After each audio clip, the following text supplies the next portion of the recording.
مشاهدينا الكرام، السلام عليكم ورحمة الله تعالى وبركاته. تبقى أجواء متقلبة غير مستقرة تميز ظهيرة اليوم كل المناطق الشمالية، تارة أمطار عابرة، تارة فترات صحوة مع زخات من الأمطار الرعدية التي ستشهدها الهضبة الغربية خلال أواخر النهار. كذلك الأمطار ستكون على شكل زخات بالنسبة للسواحل الوسطى. على منطقة الثورة شمال الصحراء إلى غاية الواحات سنشهد سحب عابرة وأجواء غائمة على العموم بالصحراء الوسطى، بالجنوب الشرقي لغاية الهوغار والتاسيلي، مع احتمال لبعض الأمطار الرعدية المحلية خلال أواخر النهار.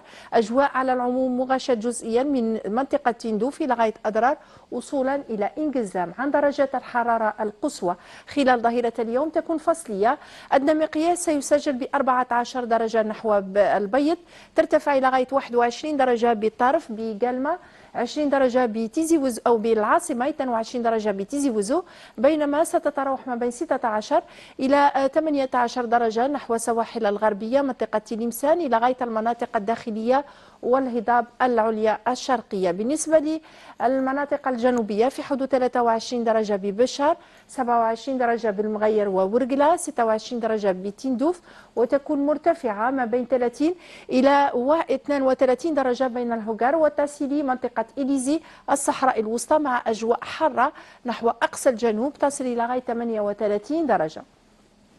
خلال ليلة اليوم الحرارة الدنيا تكون باردة بالمرتفعات، درجتين فقط بالبيض، 6 بسطيف وقسنطينة، تقارب 9 درجات بسواحل، 10 بشمال الصحراء، كذلك بمنطقة تندوف، 16 بإليزي وتمنراس، 18 بإنسلح، وترتفع إلى 24 درجة نحو أقصى الجنوب.